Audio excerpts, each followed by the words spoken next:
विकास भाई, सबसे पहले ये बता दें कि ट्रेडर, हर बंदा चाहता है कि यार मैं ट्रेडर बनूं, एक लिखा हो प्रोफाइल पे ट्रेडर, तो ट्रेडर कैसे बन सकता है कोई भी आम आदमी? कोई भी आम आदमी ट्रेडर कैसे बन सकता है? देखें, ट्रेडर बनने के कुछ स्टेप्स हैं। सबसे पहले हमें समझना चाहिए कि ट्रेडर होता क्या है।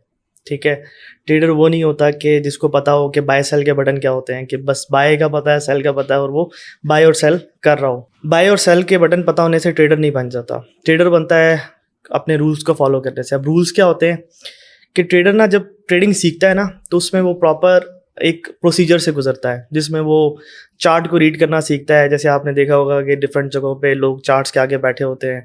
उसके बाद वो न्यूज़ पे नज़र रखता है कि यार मार्केट के अंदर क्या हो रहा है, या फिर पूरी दुनिया के अंदर क्या, मतलब फंडामेंटली दुनिया में क्या चीज़ें हो रही हैं। तो हर चीज़ की हरकत पे वो नज़र रखता है। ठीक है, तो उसको फंडामेंटल एनालिसिस कहते हैं। ठीक हो गया, तो वो मतलब बेसिक चीज़ें हैं, ये हर कोई बंदा कर लेता है। लेकिन जो इंपॉर्टेंट चीज़ होती है कि रूल फॉलो करना। एक ट्रेडर वो बंदा होता है जो अपने रूल्स को फॉलो करता है। रूल्स क्या होते हैं कि यार मेरे पास लेट्स सपोज पोर्टफोलियो है $1,00,000 का, तो मैंने 1% पर ट्रेड रिस्क लेना है। ठीक है, तो जब मैं 1% पर ट्रेड रिस्क ले रहा हूँ, तो मुझे मेक श्योर करना है कि हर ट्रेड मेरी 1% ही हो। ये मेरा एक रूल हो गया। दूसरा रूल कि यार ये चीज़ अपीयर होगी तो तब मैं ट्रेड लूँगा। जैसे कि यार चार्ट के अंदर हमारी कुछ टेक्निकल एनालिसिस होती है, कुछ सेटअप्स होते हैं। ठीक है, तो वो जब फॉर्म होते हैं तो तभी मैंने ट्रेड लेनी है। ये दूसरा रूल हो गया। उसके बाद कि यार मैं डेली जो है मेडिटेशन करूँगा। मेडिटेशन क्या होता है कि अपने सबकॉन्शियस माइंड को ट्रेन करूँगा। ठीक है, ये नहीं कि मैं किसी से लड़ के आके बैठ जाऊँगा, मतलब डेस्क के ऊपर आके बैठ गया। ठीक है, तो ये कुछ रूल्स होते हैं जिसको हम आगे जाके प्रॉपर एक्सप्लेन करेंगे, लेकिन इन रूल्स को फॉलो करने वाला ट्रेडर होता है। तो जो बंदा भी, जो भी एक नॉर्मल बंदा है, वो सारी चीज़ें समझ लेता है और अपने प्रॉपर रूल्स को, जो रूल्स बना लेता है, रूल्स बनाने के बाद उनको फॉलो करता है, तो वो ट्रेडर बन जाता है। अच्छा, आमतौर पे लोग क्वेश्चन पूछते हैं कि ये बिजनेस या वो बिजनेस किसके लिए है। मैं सवाल जरा उल्टा आपसे पूछ रहा हूँ, फॉरेक्स ट्रेडिंग किन लोगों के लिए नहीं है? देखिए, फॉरेक्स ट्रेडिंग उन लोगों के लिए नहीं है जिनके अंदर जुए की लत है। ठीक है, जो अपने इमोशंस को कंट्रोल नहीं कर सकते, जिनके ऊपर अपना, मतलब जिसको सेल्फ कंट्रोल कहते हैं ना, सेल्फ कंट्रोल नहीं है, उन लोगों के लिए फॉरेक्स ट्रेडिंग बिल्कुल नहीं है। और उन लोगों के लिए भी नहीं है कि जो अनएजुकेटेड आ जाते हैं। देखें, एजुकेशन सिर्फ ये नहीं कि आपने स्कूल यूनिवर्सिटी में जाके पढ़ा। जब आप फाइनेंशियल मार्केट के अंदर आते हैं, कोई भी फाइनेंशियल मार्केट हो, अभी फॉरेक्स भी है, वो फाइनेंशियल मार्केट है, तो इसकी एजुकेशन ज़रूरी है। तो जो बंदा एजुकेशन जो है वो नहीं लेता या प्रॉपर स्टेप्स फॉलो करके नहीं आता, तो उसके लिए ये फील्ड बिल्कुल भी नहीं है।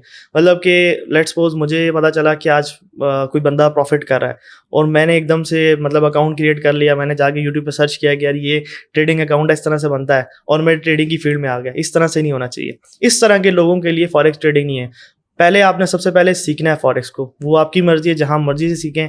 दुनिया में लातादाद मेंटोर्स हैं, लातादाद यूट्यूब चैनल्स हैं, फ्री नॉलेज भी है, पेड भी है। वो आपकी मर्जी है जो सिलेक्ट करते हैं। लेकिन जो बंदा सीखता नहीं है उसके लिए तो फॉरेक्स ट्रेडिंग बिल्कुल नहीं है, क्योंकि जो नहीं सीखता वो आगे गैम्बलिंग ही करेगा। दूसरा, जिसका जो गैम्बलिंग माइंडसेट होता है, जो सट्टे लगा रहे होते हैं, बड़े बड़े रिस्क लिए 1000 को 10,000 में कन्वर्ट कर देना, उन लोगों के लिए फॉरेक्स ट्रेडिंग बिल्कुल भी नहीं है। अगर आपका ये माइंडसेट है कि आपने आके रातों रात पैसा डबल करना है या फिर एक मंथ के अंदर पैसा डबल करना है, तो ये इस तरह की मार्केट नहीं है। ये प्रॉपर एक बिजनेस है, जैसे कि एक बिजनेस चलता है। कोई भी बिजनेस आप उठा के देख लें, टाइम टेकिंग प्रोसेस होता है, लॉस भी होते हैं, प्रॉफिट लॉस होता है, और एक मतलब आपका जो गेन होता है ना, वो मतलब बिल्कुल with the passage of time बढ़ रहा होता है। ये नहीं कि आपने एक ही दिन में आए और पैसे डबल हो गए।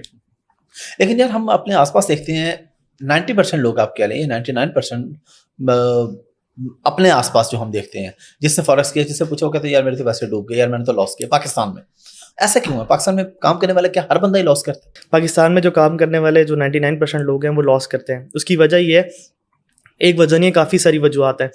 कि एक तो मैंने बता दी कि गैम्बलिंग माइंडसेट। ठीक है, उसके बाद लोग आते हैं, सीखते नहीं है। ठीक है, असल में ये आपने एक वीडियो वायरल हुई देखी होगी कि ट्रेडिंग जो है वो एक कोकेन का नशा है ना, इसके अंदर एक नशा होता है। तो वो नशे को लेने के लिए, कंजप्शन के लिए आते हैं कि यार ये नशा है, इसको कंज्यूम किया जाए। तो जो लोग इसको प्रॉपर बिजनेस की तरह ट्रीट करते हैं वो 1% वाले लोग ही हैं, और वही इस मार्केट के अंदर से पैसे बना रहे हैं। और जो लोग आते हैं कि with the passage of time के यार आएंगे, पैसे डबल करेंगे, ट्रिपल करेंगे और चले जाएंगे, या फिर अपने ऊपर कंट्रोल नहीं करते, प्रॉपर अपने रूल्स को फॉलो नहीं करते। तो इस वजह से, जैसे इसकी एग्जांपल ऐसा है कि हम सबको पता है कि नमाज हमारे ऊपर फ़र्ज़ है। ठीक है, तो हमने नमाज पढ़नी है। अब आप देखें तो 1% ही लोग होंगे जो फजर से लेके जो है इशा तक 5 वक्त की नमाज सालों से पढ़ रहे हैं। बहुत कम मतलब कम्युनिटी है ना, क्योंकि उसके अंदर डिसिप्लिन रिक्वायर्ड होता है, उसके अंदर डेडिकेशन रिक्वायर्ड होती है। आपने रात को अपने टाइम को मैनेज करके सोना है, सुबह जो मर्जी हो जाए उठना है फजर के लिए। तो ऐसे ही डेडिकेशन फॉरेक्स के अंदर भी रिक्वायर्ड होती है कि आपने प्रॉपर उसको बिजनेस की तरह ट्रीट करना है और प्रॉपरली आपने अपने रूल्स को फॉलो करना है, डिसिप्लिन चाहिए। तो जहाँ भी डिसिप्लिन की बात आती है तो वैसे ही 99% लोग वहाँ से स्वाइप आउट हो जाते हैं, जिसकी वजह से पाकिस्तान के अंदर भी बहुत सारी जो हमारी कम्युनिटी है वो ट्रेडिंग के अंदर लॉस करती है।